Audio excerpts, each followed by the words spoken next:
What's up, folks? You are tuned into the Failing Frequency. I am Ethan. And I'm Mike. And we like talking about Star Trek. We do indeed. And what Trek are we talking about this week? Oh, well, we've got a little bit of news. We got some kind of old news. We got some new news. We got that new, you know what I'm saying? And then we're going to be discussing the latest episode of Season 3 of Star Trek Picard, Imposters. Imposters. I almost said Among Us. Yeah. Mate, you've preempted the title of... I've already made the thing for this episode, for this recording. And amazingly enough, it is Among Us. Love it. Yeah. That's what I did while I was eating dinner.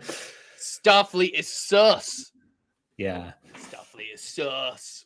Yeah. But before we get into any of that, how you doing, man?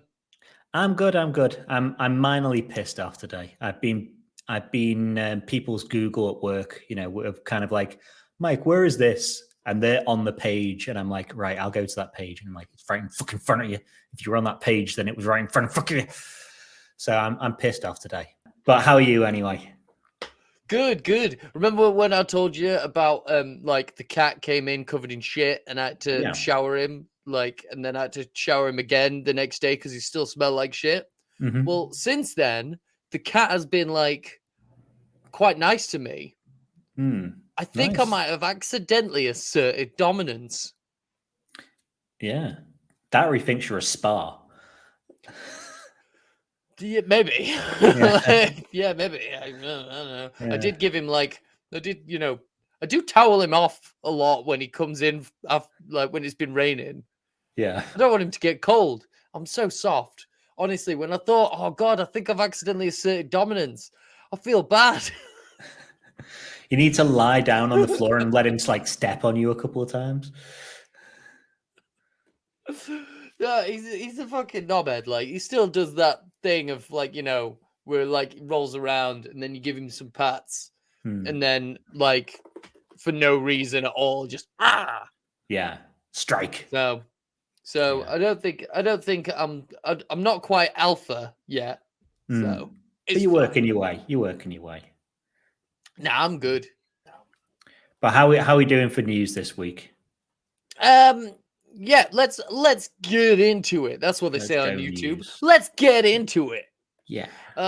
You remember last season on Star Trek Picard? I unfortunately do. Yeah, when evil President Hansen, evil Prime Minister 7 of 9, had a little twink husband. I do. Played by what's her name's father? John Briones. Yeah. John. Awesome. So good they named him twice. Yeah, man. He's so tiny. He was almost Chakotay. Ooh. Yeah, man. Gross. I think we said at the time on the Great Mates group that it, when we wake up or when you see her in the trailer wake up and she's got a wedding ring on, it's like, oh my God, are they going to pull Chakotay out? And we were, right a couple of, Yeah. I would have hated it. Yeah, apparently Robert Beltran was approached in the early days of pre-production for season 2, and he turned them down.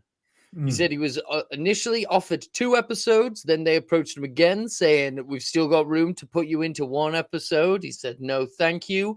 I don't want to play a fascist. Yeah. So you weren't a fan of, you wouldn't have been a fan of him appearing then? No, nothing wrong with Chakotay. Robert Beltran, meh. But the whole Chakotay 7 of 9 romance, ew. Yeah, but it's not a real romance. It's set in an alternate universe. Who the fuck cares? Still. Yeah, but it was a real romance at the end of Voyager, and ew. Yeah. Big ew. Because we all know that 7 of 9 and fucking Janeway Yeah, they're the couple. That was the Yeah. real romance. Yeah, they're scissor sisters. Straight up. Yeah. I wouldn't have Ugh. minded it. I wouldn't have minded it because it's an mean, alternate universe. You can even do them without the face tattoo. You can try and move away from that slight bit of let's call it slight racism. yeah. Yeah, I suppose, and it was an evil universe as well. So like, yeah, evil Yes. 7 of 9. And like, she was evil 7 of 9 was with the dude, Yeah. which is gross. Ugh. Ugh. A man and a woman. Ugh. Ugh. It's Adam and Steve.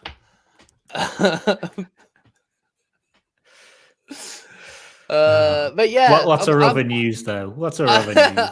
I'm glad that didn't happen. I'm glad that didn't happen. Yeah. So we've got a friend. We do. Just one between us. That's all we could afford. Yeah. Yeah, man. Like, who needs more than that? Friend of the pod, Andy Poulastides. I'm pretty sure it's Poulastides. Host of the Great Derelict podcast, Andy Poulastides, has written a book with the help from some of his friends. Maybe he can introduce us.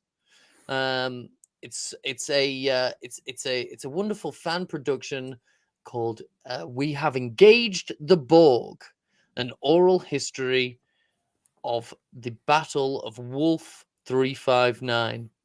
Sounds cool. It is. It is. I read a little bit of it. You said you read a fair amount of it. I got to see a couple of chapters of it, a couple of months ago. So I've probably read maybe half of it. I don't know. I haven't read the full thing to see what I've missed. But it really cool, looking in and kind of interviews with people who were there or in Starfleet Command and stuff like that, people it affected. So really cool, like sort of World War Z, if the book, not the movie, not Brad Pitt. Brad Pitt is unfortunately not in this book. But yeah, really good, really interesting, well worth a read. And I'll put links, where links live for it as well. Kind of getting, from what I've seen, like it kind of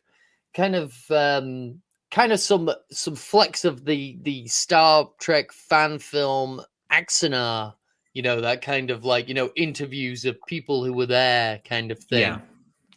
Yeah. Big fan of that. Except Andy isn't running away with people's money and ruining fan productions for everyone else while he's at it. Yeah. That's funny. Andy, I told Andy, we're talking shit about you on the Failing Frequency. And he said, "Oh man, means I'm going to have to listen to this one." Ha. Yeah. That's what you get. That's what you get for writing a book, nerd. You have to listen to edit this one so it's like more listenable to someone who actually makes podcasts.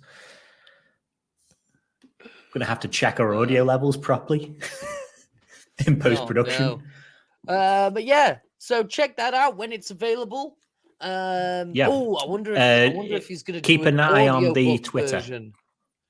Yeah, keep an eye I think he has Twitter. talked about it. So the Twitter is Wolf 359 Project. And I think he's got a Mastodon as well, but I don't know what Mastodon is really. So I'm an old can he footy ride it? Yeah. And yeah, for the audiobook, I think he has talked. Oh, I think we have talked in the past about him doing audiobooks sort of stuff. Tell him I can do accents. Give me an accent. Give me an accent and I'll do it. Valley Girl. Like, I was there. You weren't even there, man. Like, Icelandic. I saw the cube. I saw the cube. I saw the cube and it came and he killed all my friends. Okay. Japanese.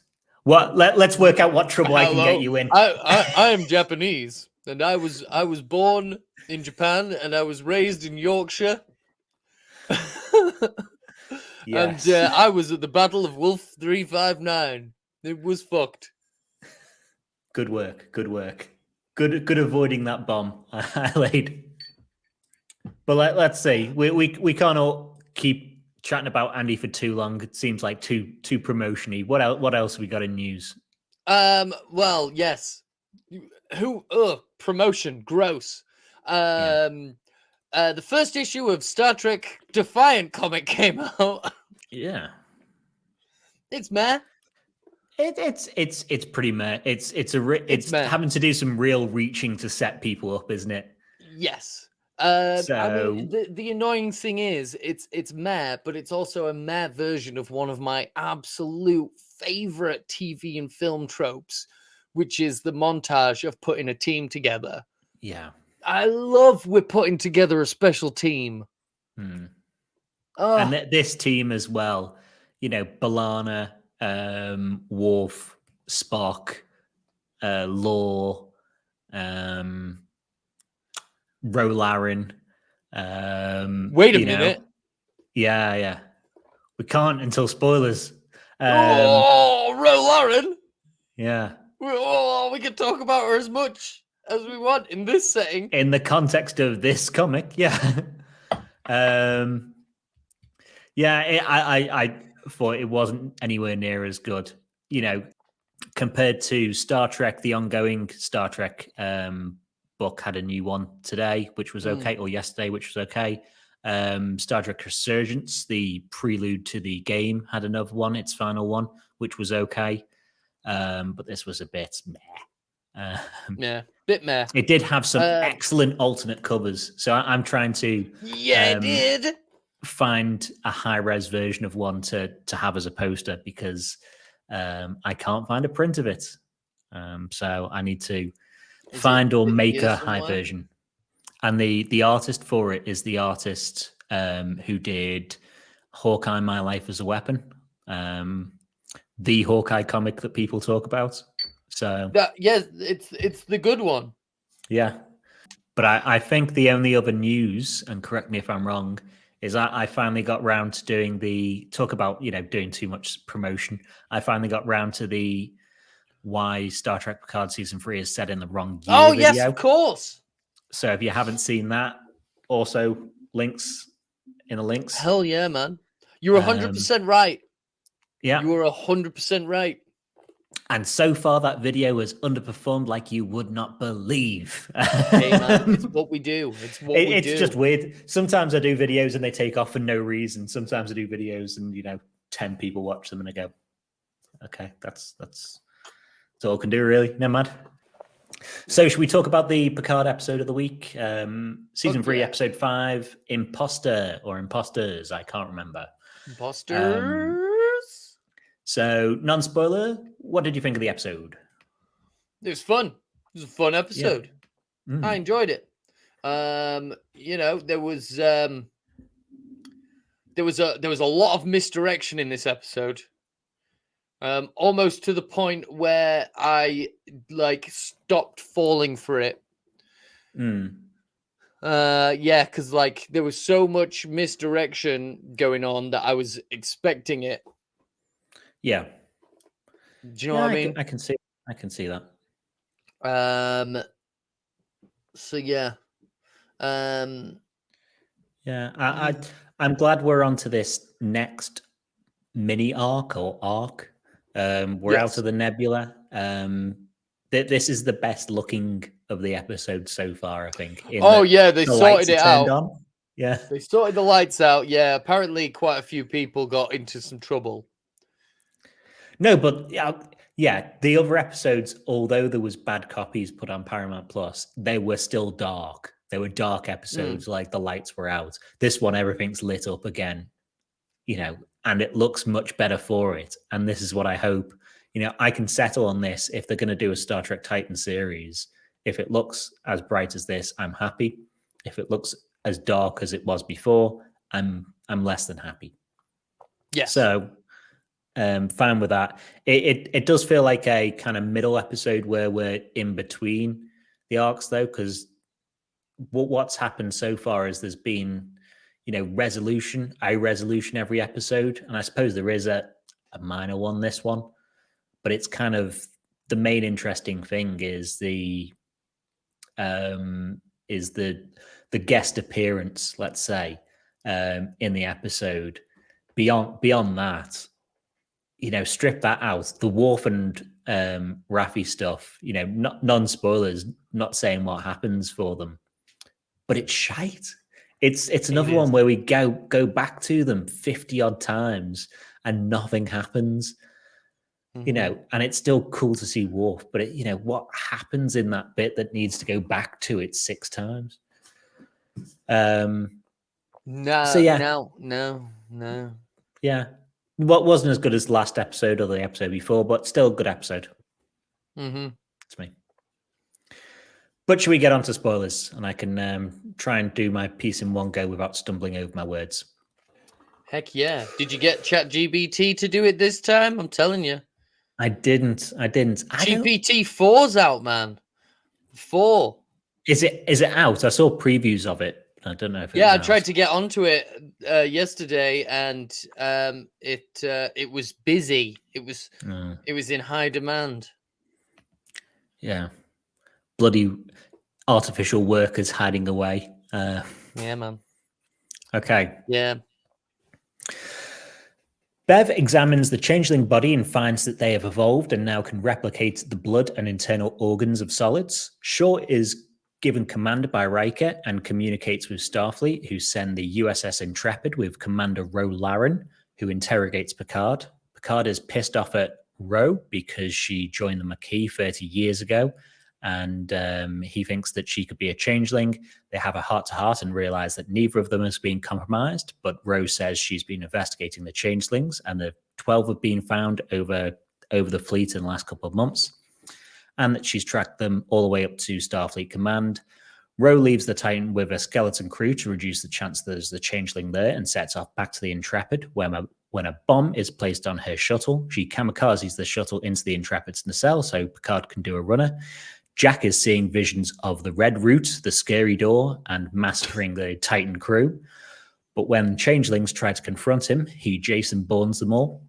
Worf and Raffi try to contact their handler, Ro, but gets put in contact with Picard and Riker instead when she dies.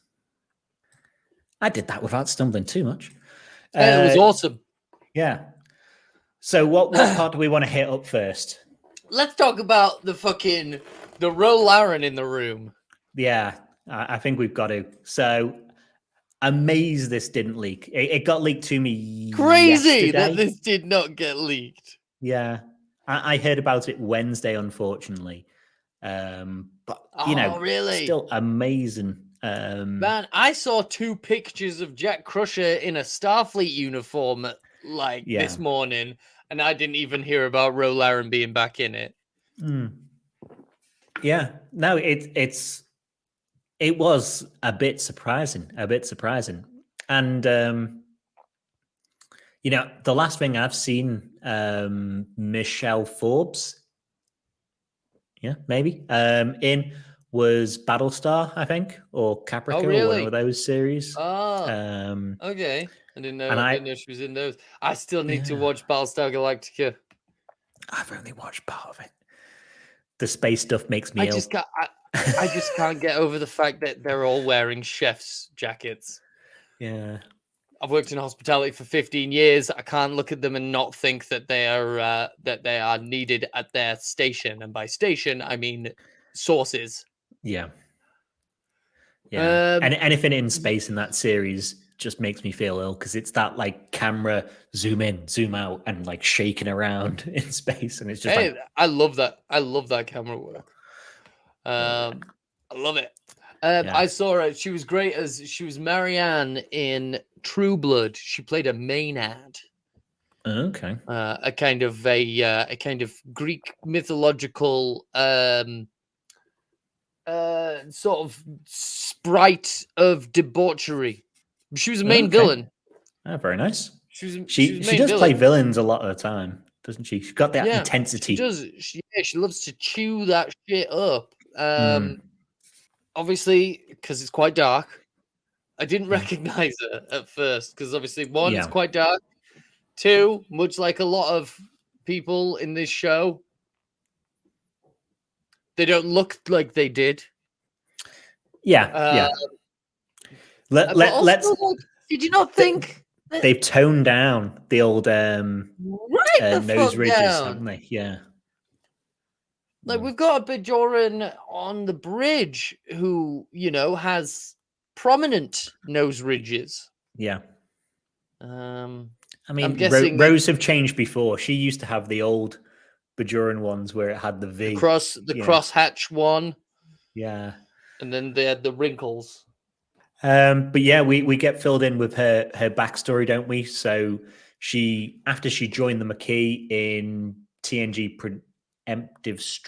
preemptive something. She turned herself in, was court-martialed, imprisoned, and then Starfleet intelligence rehabilitated her, which makes sense enough. She passed that advanced tactical training thing in TNG. Yeah. I thought, I know Picard invested a lot into her and felt betrayed by her like leaving for the Maquis, and that she saw Picard somewhat as a father figure. But like the way they were playing it in this episode, it was almost like they had a romantic relationship, and I was like, "What the fuck's happening Right? here?" I know it was weird at some point. Like it was almost like it was either like at one point they're like, are they going to try and hint that they had a romantic relationship? Are they going to try and hint that she was actually his daughter? But I think that that's all part and parcel of the Next Generation being a TV show of the late 80s and early 90s, where at the end of every episode, like at the beginning of the next episode, status quo is returned. So like, But you kind of saw that maybe her and Riker were like going that way, oh, because they yeah, did totally. fuck once at least. They did, yeah, absolutely. But yeah, it was. But yeah, well, I mean, he took it hard in the episode, I remember. And then obviously, like I say, next episode, status quo has been restored. He's moved on. And then 30 years later, he's still holding a grudge. I did like that bit where he's like, I've been having this conversation in my head for 30 years. Yeah. Very good. And it is very Jean-Luc.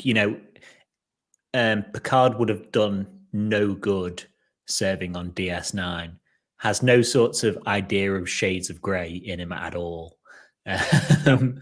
He's like, you join the Maquis, they're terrorists. How dare you? I got annoyed at that. I've got in my notes, they are not terrorists, they're separatists. They're separatists. They are terrorists as well, or they evolved to be terrorists. They have a militant cell, but like the Maquis also have a society. They have like people. Yeah. They have like a society. They're separatists. Yeah. The Maquis are made because of Starfleet anyway. Exactly. It's Starfleet's fault that the Maquis exists. So yeah, kind of like dumb Picard. And I made the joke in the group. Of course, Picard doesn't have shades of grey, because if you watch TNG episode Shades of Grey, I would try and forget that shades of grey exist as well. I don't even know what you're talking about. Yeah. So yeah, that they have. She starts going into the the part of the conspiracy that she's worked out. And, there are 12 changelings that she's found, and it goes all the way to the top, all the way to the top. And it's all been kept quiet. It's all been kept quiet. Like, honestly, I think, like, we've cut away to Raffi and Worf so much. How much cooler would that have been if, like, we're cutting away to, like, instead of flashbacks to Picard trying to eat his lunch, instead of cutting away to Raffi, being a weirdo. Yeah. We're cutting away to like 6 months ago and it's Ro Laren doing a West Wing, walking down a corridor, and she's like, Yeah. another one, and someone's handing her a pad, going, another one. Mm. And they're like, but let me guess, they're keeping it quiet. They're keeping it quiet. I'm like, yeah, man. Yeah. It's a conspiracy.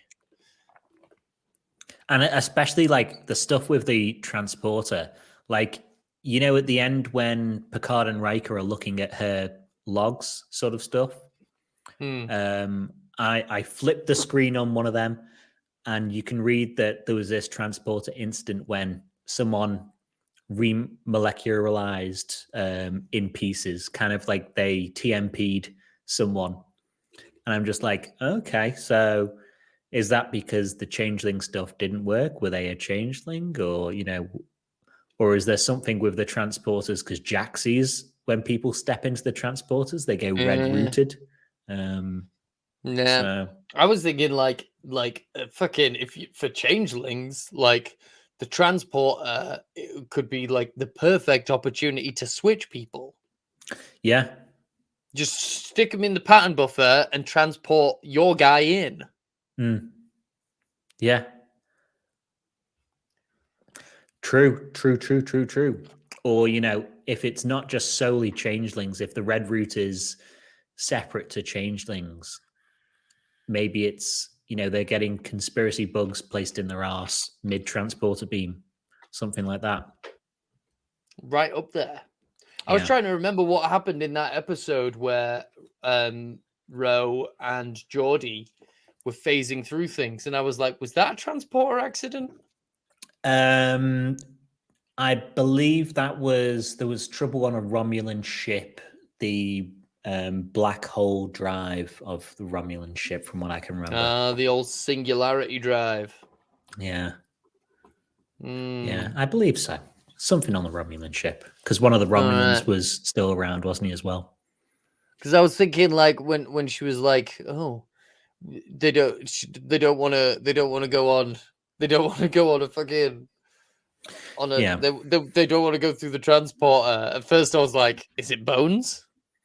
Yeah, Barclay, Reg Barclay. Is it Barclay?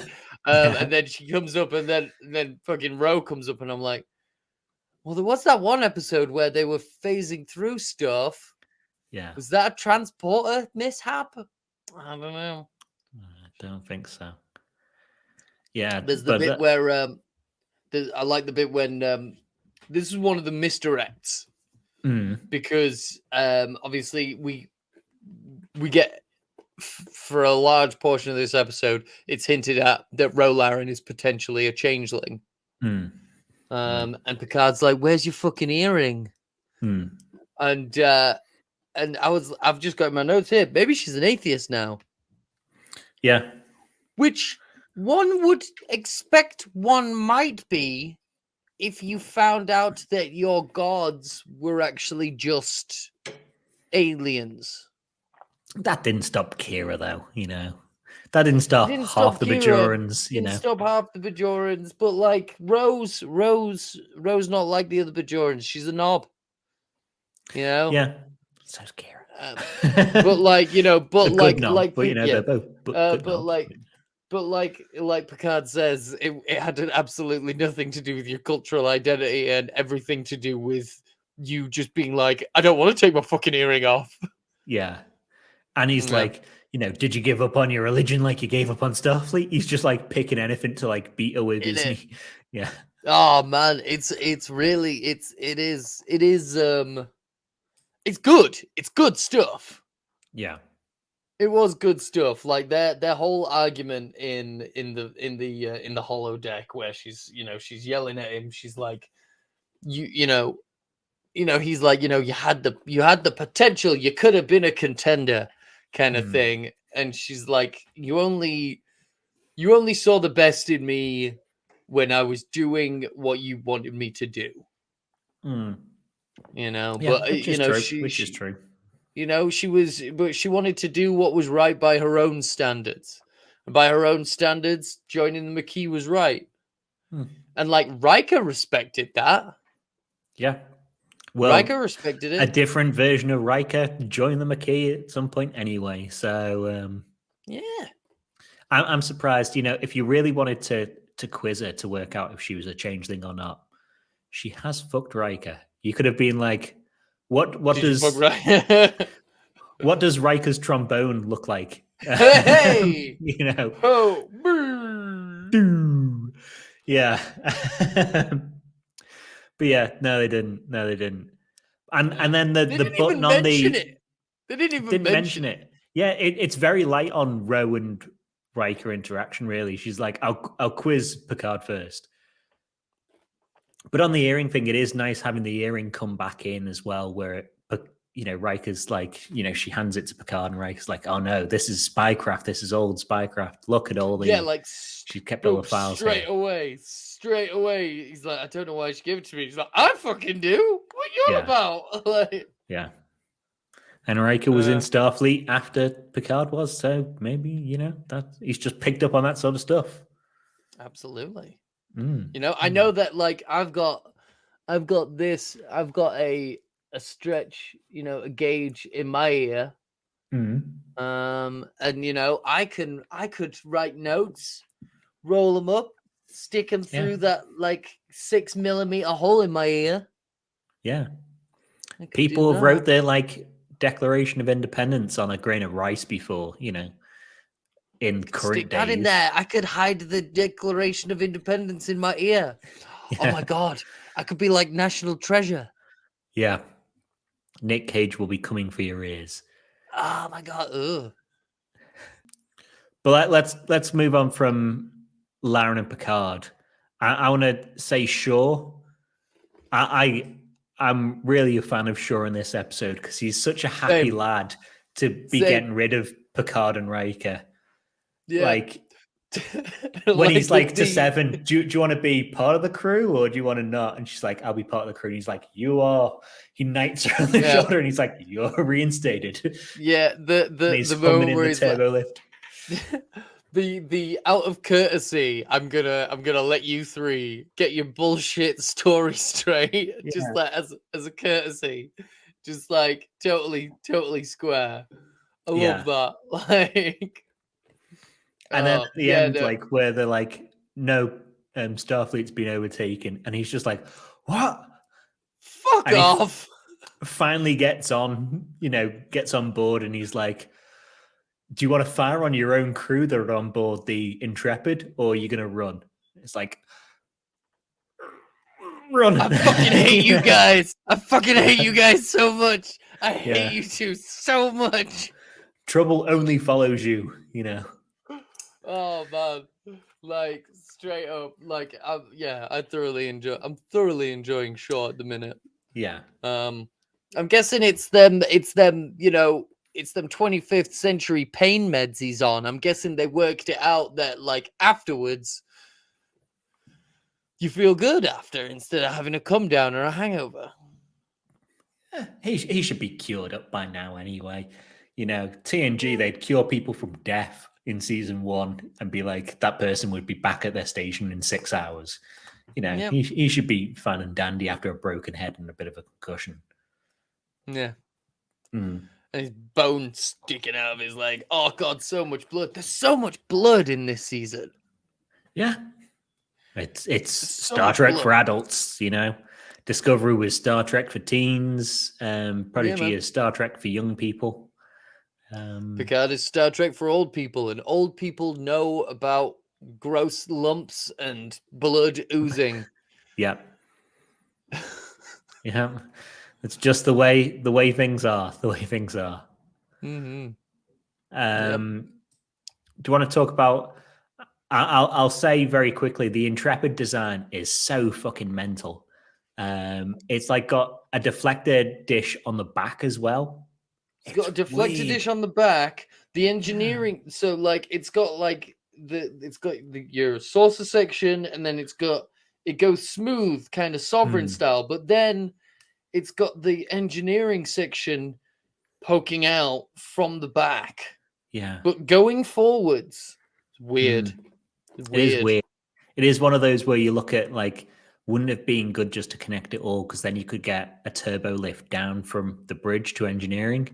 Whereas now you have to get a turbo lift back to the back of the ship and down. Yep. Yeah. Weird. Yeah, it's like, oh man, it's really aerodynamic. What can we do to improve it? We could make it less aerodynamic. Yeah. And I suppose like the styling of the Titan A, it has got like a bulge at the front of engineering, like that's in front of the connection to the saucer. So it is somewhat in keeping to that. But you know, it's a hell of a stretch. The bulge on the Intrepid is a mighty bulge. Aye, that's what they said. Yes, yeah. Yeah, we didn't see like any of the crew of the Intrepid. We just saw the changeling spies. Is the Intrepid all changelings? Who knows? Who knows? Captain, there's at least Rose 4. suspected. Yeah, there's at least there was. Roe, I think mentioned that she suspected that the captain of the Intrepid was also compromised. Yeah, who we don't see but we hear. So could be anyone. Yeah. You know, if Shaw has contacted Starfleet and said, been attacked by changelings and we're here and we've got Jack Crusher, presumably they send their ship with the most changelings on if Starfleet Command's been overtook as well. So, but they also did send the officer that is investigating the changeling incidents. Yeah. So they could kill him. They did also let's talk about that. They did also kill Rolaren. Rolaren is fucking dead. As dead as every animal who has ever died. First of all, I knew that was happening the second we cut to her in the shuttle. The second we cut to her in the shuttle, because it wasn't like normally if they cut to someone in the shuttle and they're just going back to where they are, they're already on the way. They're not like getting up and ready to go. People aren't just like looking around and stuff. Like the second they cut to a shuttle, like getting up and going off slowly with like hardly any music playing, it's like, what's going on? The one time they actually build tension in the episode, it was immediately noticeable. Yeah. I mean, doomed. But she does go out like a badass, and it at least gives the season some stakes. Like, what was I watching recently? Where Ant-Man, Quantumania, where the biggest bad, the new biggest bad doesn't kill a single hero. At least the changelings have killed a hero now. Yeah, in Rolaren. Yeah, There's some absolutely. Stakes, Yeah. Unlike the other fucking death fake out in the episode, which I didn't believe for a second. Who? When fucking Raffi stabbed Worf. Oh, yeah. Oh, I didn't even count that as a death fake out. I put in my notes early on, like the second she stabbed him. Oh, she's going to have stabbed him in like a secondary organ, like because Klingons have like second dicks and second hearts and stuff like that. I tried not to go too deep. Or that's what she said again. It was just like it was so flat, and like it was in the middle of the episode. Yeah, it's kind of ruined. If Worf does ever die, you can't do the "today is a good day to die" because you've done it with this now. No, and I don't like the Batman. He is so ninja focused, he can slow his heart rate down so it's indiscernible. Yeah. The Batman. I hate that. Both of them? Both of the hearts, it's just a stupid fucking thing. Okay, and I get that they try and set him up, with him meditating earlier, but it's still dumb as fucking shite. And I thought the meditation bit could have been like, if he's getting too into battle, because like when they're sparring, he sits down and meditates. And I'm like, if he's getting too into battle, he does that to, not get a bloodlust sort of thing, not get the Klingon bloodlust coming. But where he's just in that episode of TNG when him and Riker are doing calisthenics. Yeah. or in the episode that we've talked about where it's did Worf destroy a civilian transport, and he's just like, yes, I had Klingon bloodlust. Yeah. Yeah, so I thought that was real dumb. And, I just say, seen from a mile off, so fucking simple. And it's the only thing of interest that happens in that sort of thing, other than there being a Vulcan gangster. Hey, I loved that. That was fucking Ricardo Diaz. Ricardo Diaz from Arrow. The Arrowverse version of Richard was it Dragon. Him? Okay. Yeah. I didn't notice the Arrowverse version of Richard Dragon. Okay. Yeah. Also from Band of Brothers then. Yeah, I thought him as a character was like potentially interesting, where he's like, it's logical for to be organized crime. In a society, there's always going to be crime, so it might as well be organized crime. I thought that was interesting. Said, like, you can't have a utopia without crime. Yeah. Which it's very, there's some debate to be had there. Because, yes, if everyone is living the life they want to live, surely there are going to be some people that are going to be wanting to do illicit substances. That's just the first thing that comes to my mind. I suppose. There's going to be people that are wanting to gamble. There's going to be people that are wanting to gamble on things that they maybe shouldn't be gambling about.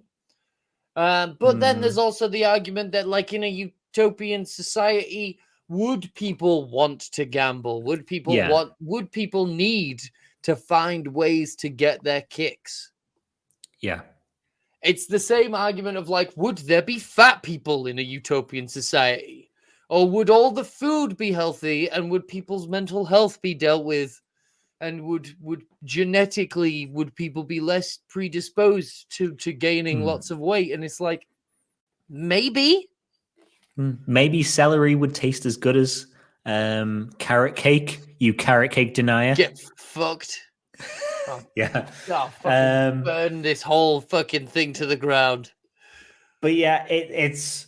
I thought he was interesting. I thought the 6 times we cut back to those guys, I thought we could have gone an episode cutting back to them twice, maybe.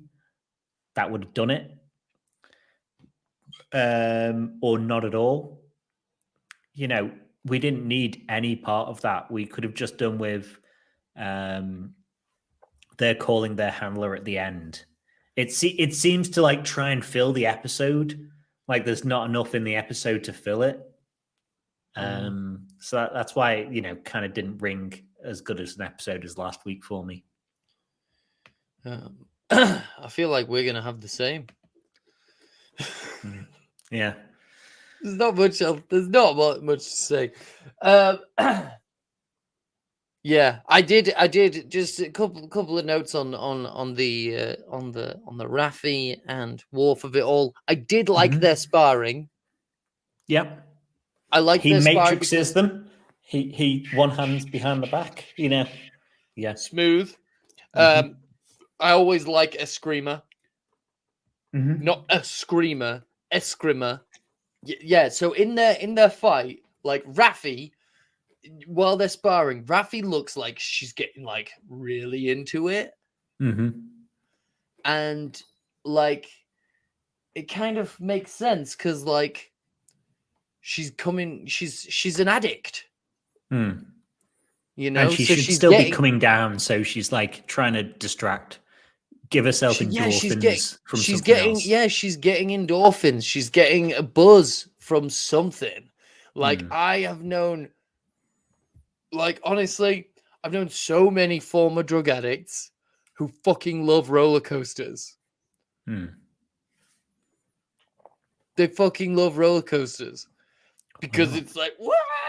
It's the endorphins, it's the buzz, and so I've heard that some former drug addicts love exercise. I have never met one, but I think that's more to do with the company I keep. But yeah, Robert Downey Jr., he always cites Wing Chun as being the thing that kept him off drugs. Does it in Iron Man 3 or whatever? He fucking loves Wing Chun. That's the one where it's all here. On the Raffi and Worf stuff, they hear a super sophisticated AI is defending Daystrom, and they also hear about. Well, wait for it. GPT-9. And they also hear of a AI to bypass that AI. Which one do you think is Law, GPT. and which one do you think is Moriarty? Oh yeah, no, definitely. One which so Law. No, Moriarty is ChatGPT. And Law is Bing. Yeah. And related to the show, I think Law's defending, they've got Law defending whatever. I think it's the other way. They're going to use Moriarty. Okay. I think it's the other way. I think Moriarty is going to be defending it, and Law is going to be in the Daystrom Institute reaching out. Okay. Fair enough. Yeah. Did you see the chip? Did you see the chip? I did. It wasn't the emotion chip. No, but I mean the chip they gave out. It looked like a tiny little LCAS pad. Yeah. Like a teeny one. Teeny tiny little LCAS pad for a Lego man. Yeah. Yeah. So I think next episode we're on the way to Daystrom and we're going to see Law and Moriarty. So I'm gonna get my Sherlock Holmes Deerstalker out. Yeah. We still haven't had Geordie. We're gonna have Moriarty before we have Geordie. We got fucking Ro-Laren. Before we got Geordie. But we did get mentioned like what is gonna be going on for Frontier Day. Yeah. The whole fucking fleet is going to be congregated in one area for Frontier Day. Which is mental. And I know the Romulans now are at like a highly diminished state and stuff like that. And the Klingons you're not technically at war with. The Borg are friends. The Klingon are friends. Some of them are. Yeah. Some of the Borg are friends. The Klingon are friends. Romulans. But you've still got like the Orions and, everything else. Who's dragging all the fleets? Yeah. The Hirogen. Yeah. It definitely it's going to be like we could blow up the whole fleet, at once if they're stationed around Earth or something.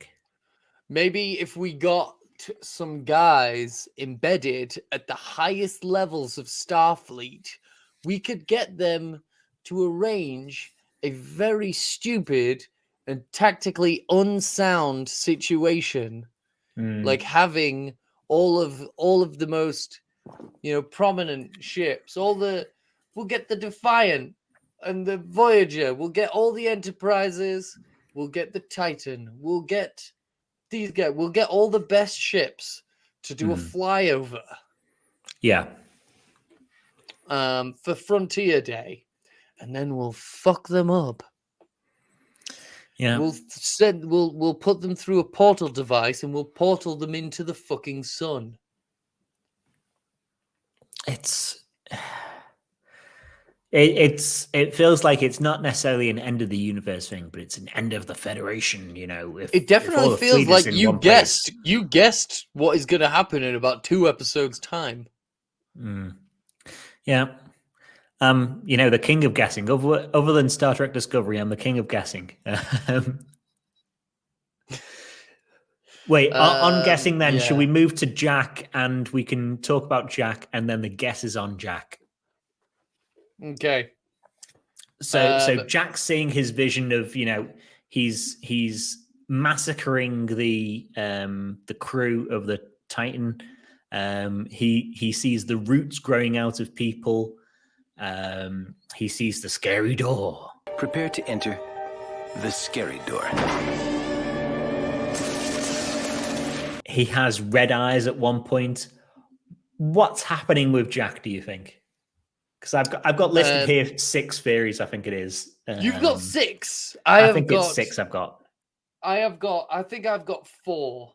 Okay, go for your 4. Okay, so 1, Mm-hmm. he's a changeling and doesn't know about it. Yep. Would seem to make sense that he can detect changelings. It's like, how did you know they were changelings? But can he detect? But he doesn't say that he could detect that they were changelings. But he doesn't say that. He says no. He doesn't. I agree. He doesn't. How did you know they were all changelings? And he says, I didn't. The implication I'm getting from that is I didn't know they were just I didn't know they were changelings. I just fucking killed them all. Yeah. They could have been dudes. They could have been fucking guys. For all I knew, they were guys, and I just fucking killed them. Yeah. Like, so like there is the obvious, like, right there on the surface implication that he's a changeling, but the red roots, the door, like the voices, none of that has any like bearing. It has no roots in Klingon. Hey. It has no roots in change. It has no roots in changeling like lore. One of the voices is Vadik. One of the voices is Bev, and one of the voices is Vadik. And I haven't noted down what Bev said, but the Vadik voice in his brain says, "Come home." So if he's a changeling that's, out and about, maybe they want him to, go back to the Great Link or something like that. It's also like it's kind of all of this character progression with bonding with his dad is undone if he's not his dad. Completely pointless. Yeah. It's completely pointless.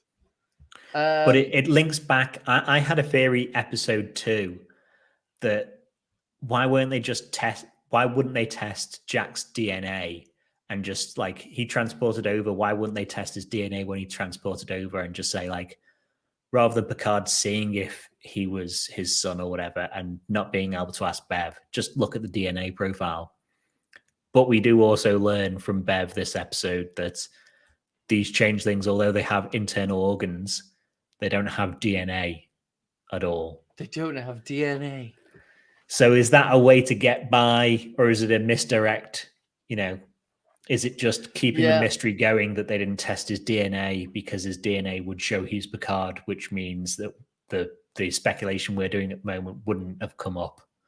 It's hard to tell. There is also the theory that my partner floated to me, that you heard before we started recording, that perhaps Beverly was impregnated by a changeling posing as Picard. Now that I can slightly more believe. Possibly. The trouble is, though, Beverly brought up to Picard, like, oh, that last night we spent together, I got pregnant then. And Picard doesn't go, what? What waterfalls? I wasn't there. What waterfall? No, the last night we spent together we got pizza. Yeah. There was pizza. Remember the pizza? And you were like, meh. And I was like, fine. Yeah. Nah. So, there's also just general Manchurian candidate stuff. Maybe he's been brainwashed. Yeah. Which makes sense because, when he goes home, like you said, Jason Bourne stuff, he's had conditioning and stuff, right? He's going to complete his mission. He's going to defeat anyone that's going to stop him completing his mission. Okay. So here's my theory, right? With the red door. The red door. The spooky door. Right? What is behind the red door? A red room. He's a Black Widow assassin. He's Scarlett Johansson. She can play anyone and any race. Anyone. To be she could fair. be an Asian woman. She could be a British man She can Yeah. be anyone and anything. He's gonna be like, and it's Scarlett Johansson in a red wig. He's a Russian spy. He's a sexy Russian spy lady. Yeah. He's gonna do that scissor kick thing where he like Where you go up on someone's neck and like throw yourself like, down. fucking Yeah. flip them over. Yeah. Yeah, man. Yeah. That's my theory. He's I've had also he's had a hysterectomy, and now he's had a hysterectomy, and now he's a killing machine. Yeah. I've also got in my theories that he could be a Par-Wraith in that his eyes glow red, which theirs do. And we're bringing back DS9 stuff apparently with the changelings. I have heard. What if it's the Costimogen? Yeah. It got thrown into the fire pits. I don't think he's a Par-Wraith overall. I've got that, you know, the transporter is changing people into stuff. But then again, we do see Picard, Riker, and Jack go through the transporter, and Bev go through the transporter. So possibly not. Jack is a changeling. I've got that Jack is the beautiful South. Oh, Red Eyes is back. Red from the night before, the night before.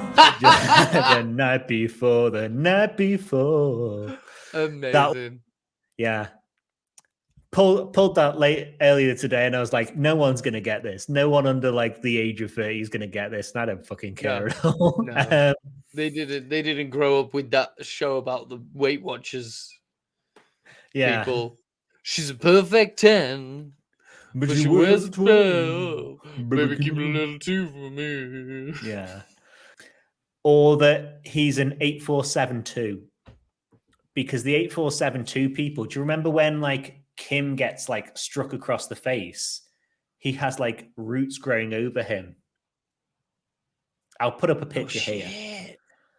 And 8472s can also like change themselves to look like humans as well.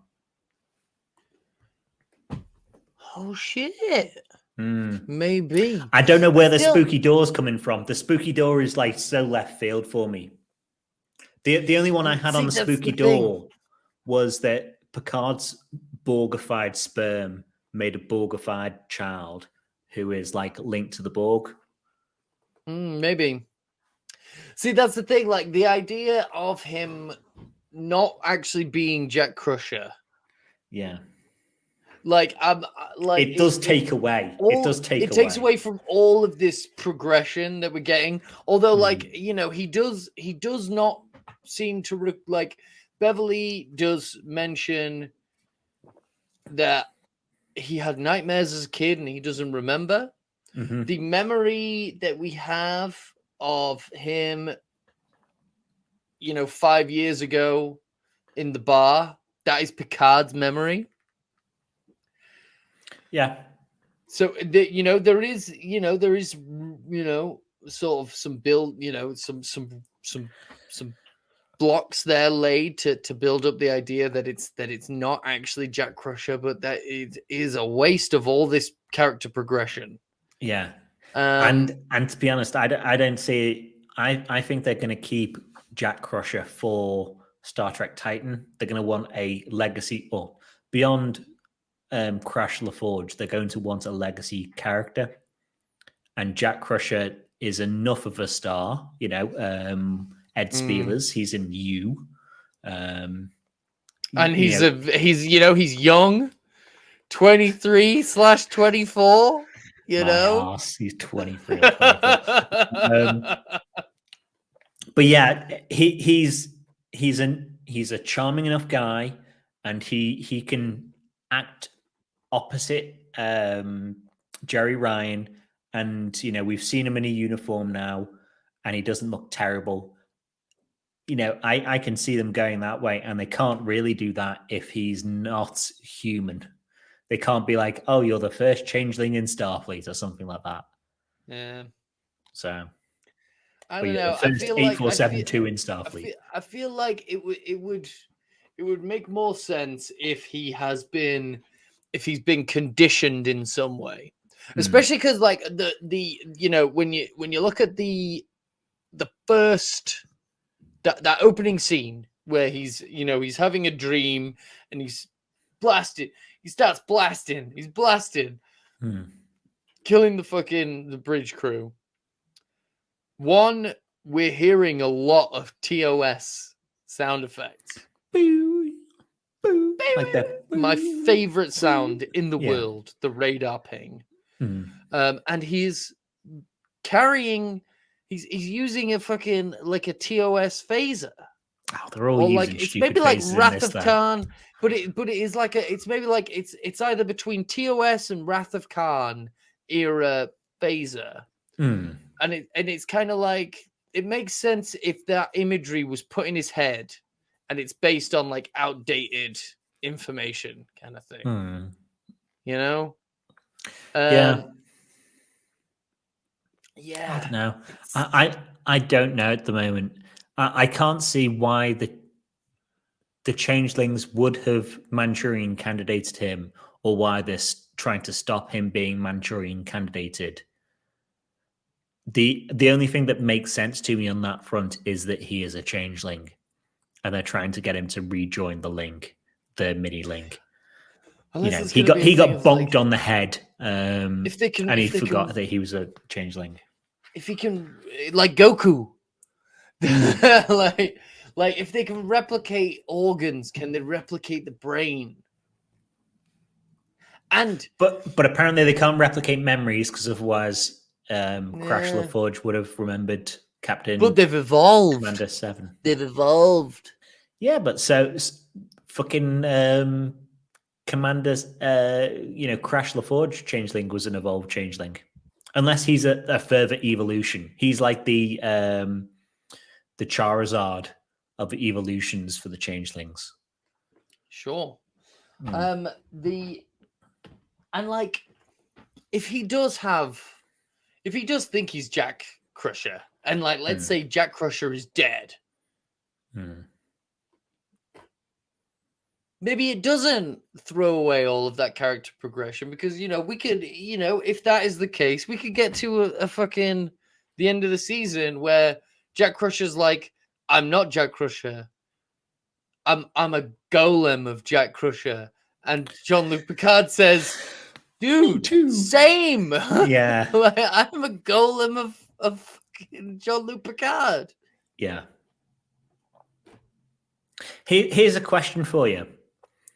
Because we learn in the episode that like the blood screenings don't work. They haven't worked really ever. Even in DS9 they didn't work.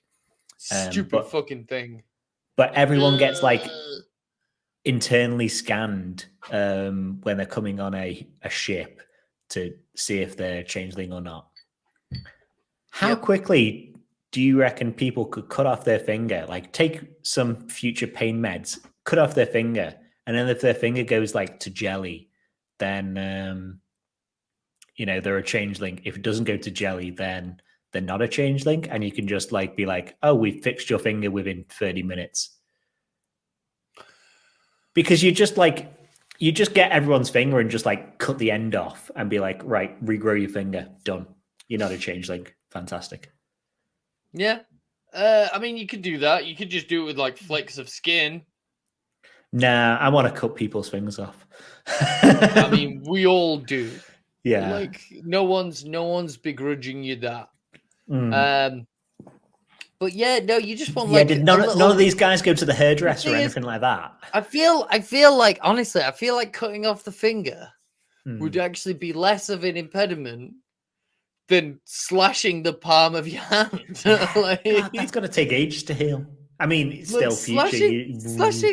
Slash off your finger, whatever. Slash the palm of your hand. You can't pick anything up. Yeah.